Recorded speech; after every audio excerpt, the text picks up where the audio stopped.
Well, I hope that you are doing well. I certainly hope that you're staying warm because it seems that the temperature continually dropping. So I hope you stay warm. I also hope that you have a Merry Christmas. I hope that you just have a great rest of your week. If you are sick or you are hurting in any way, we certainly want to know about that. We want to be praying for you. And if we can do anything at all for you, as always, we just ask that you would ask us. We're in Genesis chapter 4, and Genesis chapter 4 is a very different chapter, right? A different anything different than what we've read so far in the book of Genesis, right? It presents us with the first beginnings, it seems, of a lot of things, and not all of those things are good. But chapter 4 is also a chapter of questions. We have many questions about the contents of chapter 4 that, if we're honest with ourselves, are just probably never going to be answered, because the narrative that we read is very tight. It's not interested in giving specific details. It just says what it needs to say and moves on, and we as a result are left wondering a number of things. But anyway, let's get into the text. Now, this is Genesis chapter 4 and verse 1. Now Adam knew, right, his wife. So Adam laid with his wife Eve, and she conceived and bore Cain, saying, I have gotten, or I have acquired, I have possessed a man with the help of the Lord. Now, why is it translated this way? Well, like we just said, this word that's translated I have gotten is the verb that can also be translated something along the lines of I've acquired, I've possessed, but can sometimes actually mean to give birth or to produce. You know, you might want to look at Exodus chapter 15 and verse 16 for a reference. But what is also a bit odd about this quotation, I have gotten what? I've gotten a man, right? Not I've gotten a child, not I've gotten an infant. No, she calls the newborn a man. What's the deal with this? Well, you might remember back in Genesis chapter 2, God calls Adam man, right? Ish in Hebrew. And out of man, he forms a woman. In Hebrew, Isha. You hear the wordplay. Man is Ish, woman is Isha, right? That is to say, they are similar but yet different. Well, Eve is back to playing on that wordplay, right? The out of Ish was formed an Isha, and out of an Isha came an Ish, right? Came a man. So it's a pretty interesting wordplay. So I have gotten a man with the help of the Lord. What is this? Together with the Lord. Well, it seems that Eve has accepted her role. You know, back in chapter 3, we learn that Eve is the mother of all living. Well, Eve brings forth life, right? She's bringing forth this newborn, this infant, this man that she calls this child, this man. God obviously gives life, but God gives life through Eve, right? So she accepts her role and acknowledges that God also has a part in that. I think that's what that's saying. The help of the Lord is a bit difficult, I think, to interpret. The phrase is a bit difficult to interpret. So verse 2, and again she bore his brother Abel. Now Abel was a keeper of sheep, and Cain a worker of the ground. Now notice that she doesn't seem to be as joyous about the birth of Abel. She definitely doesn't have anything to say about the birth of Abel. Abel's name, you might know from maybe looking at your reference Bible, or maybe this is something that you have looked up, is used a lot in the book of Ecclesiastes, but it usually means something like breath or something like vapor. No doubt this is foreshadowing the short life that Abel is going to live while he's up on the earth. But also notice that Abel doesn't say anything. We don't have any direct quotes of Abel, and the only action that we really read about as far as Abel is concerned is his offering of his sacrifice, which we'll read about here in a minute. So not a lot said about Abel. We do know his occupation, right? He's a shepherd, and we know Cain's occupation as well. He's a farmer. Well, let's jump in to go to we're going to read through verses 3 through 7 now. In the course of time, Cain brought to the Lord an offering of the fruit of the ground, and Abel also brought of the firstborn of his flock and of their fat portions. And the Lord had regard for Abel and his offering, but for Cain and his offering he had no regard. So Cain was very angry, and his face fell. The Lord said to Cain, "Why are you angry, and why has your face fallen? If you do well, will you not be accepted? And if you do not do well, sin is crouching at the door. Its desire is contrary to you, but you must rule over it." Okay, there's a lot in those few short verses, right? We get into the murder scene in the narrative, and we can really divide that up into 4 portions, right? Number 1, Abel presents an offering. Cain himself also presents an offering. God has this lengthy exchange with Cain. In the next scene, Cain murders his brother. In the next scene, God questions Cain and also punishes Cain for murdering his brother Abel, right? Now, like we said, Cain's this shepherd, and Cain is not this shepherd. Abel is this shepherd, and Cain is a farmer. We know that Cain murders Abel. The question is why?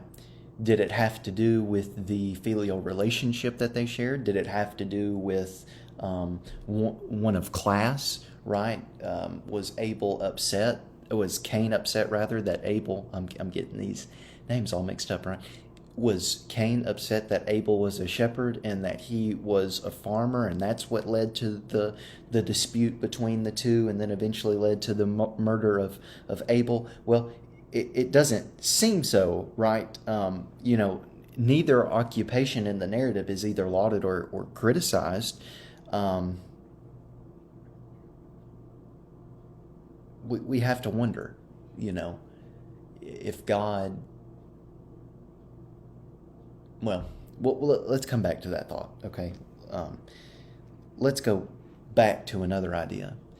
This seems to be very similar to the first fruit offerings that we read about in the book of Deuteronomy, right? Deuteronomy chapter 26 and verse 24, we read about the first fruits. Well, what was the first fruit offerings all about? Well, it was about giving God the first of the fruit of your labor, right? So in Abel's case, it was of his flock. In Cain's case, it was of the ground. And the idea of the first fruit offering was you would give to God. God would then consecrate the rest of the ground or the rest of the flock, and then he would give them to the individual for their use, whatever they wanted to do, they could do after they had given to the Lord. So notice that by giving offerings, we have a sense of worship here already in Genesis chapter 4. Now, there's no mention of an altar. There's no mention of a ritual. There's no mention of a shrine. All we have is it seems to be a very spontaneous action. Well, we're not told why God favored combining favored with Abel, right? Why God favored the offering of Abel and not of Cain.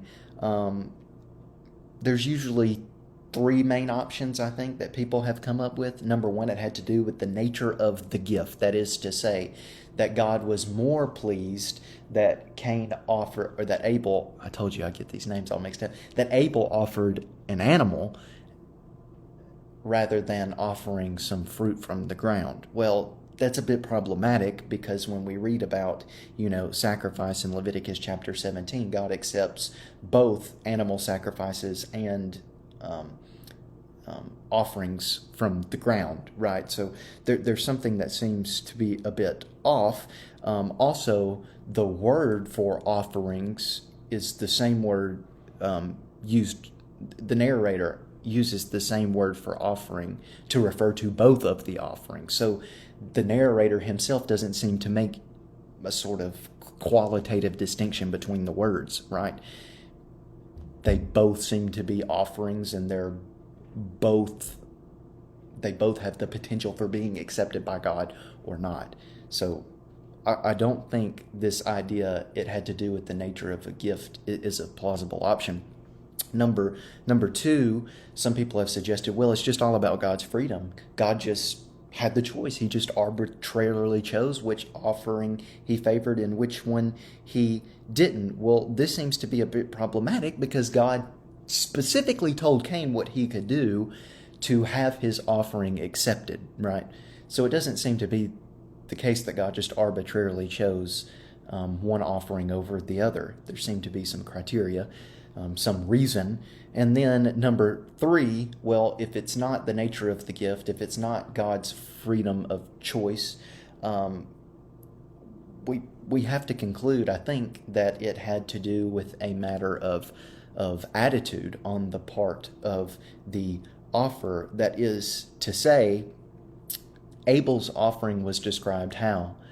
The first of the flock and of the fat, right? He brought not only the firstborn of his flock, but he brought of the fat of their portion. So Abel recognized that God was Lord of the flock, therefore he deserved a member of the flock, but he also brought the fat, that God, in being Lord of that God, being Lord of Abel's flock, has blessed him tremendously, and as a result, Abel has become very prosperous. So Abel not only offers the animal, but he also offers their fat. Well, what does it say about Cain? All we know about Cain's offering is he just offered from the ground.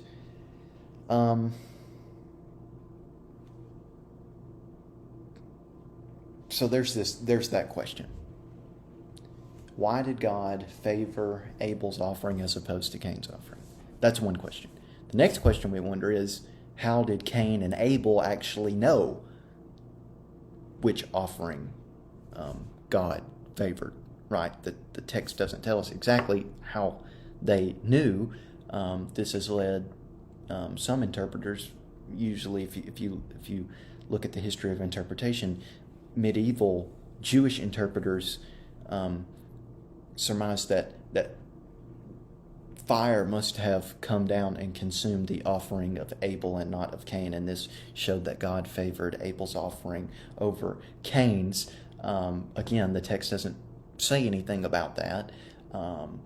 Umberto Cassuto, he's a scholar, and he put forth this idea that Abel offered to God, Cain offered to God, and a considerable amount of time elapsed after the offering to when the individuals actually knew which offering God favored.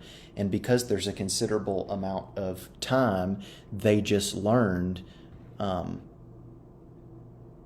which one God favored. That is to say, God blessed the flock of Abel, but he didn't bless the ground for Cain. So with time, they just came to know.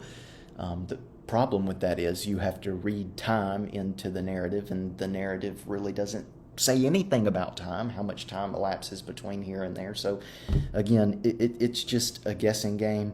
We have many questions, but we have to assume that Cain didn't.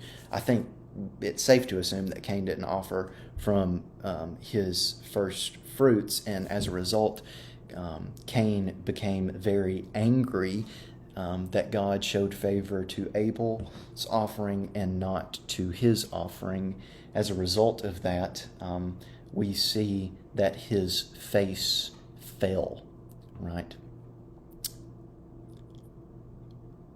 I want to keep going, but I don't, because we're about to get into something that I don't want to break up. So let's just stop there tonight. Read the rest of Genesis chapter 4, and read it slowly, and maybe do some comparing and contrasting with what we read about in Genesis 3 to what we are reading in Genesis 4. I think it'll be very beneficial and very eye-opening if you haven't thought about it before. So we'll stop there, and we'll pick up next week, Lord willing. God bless.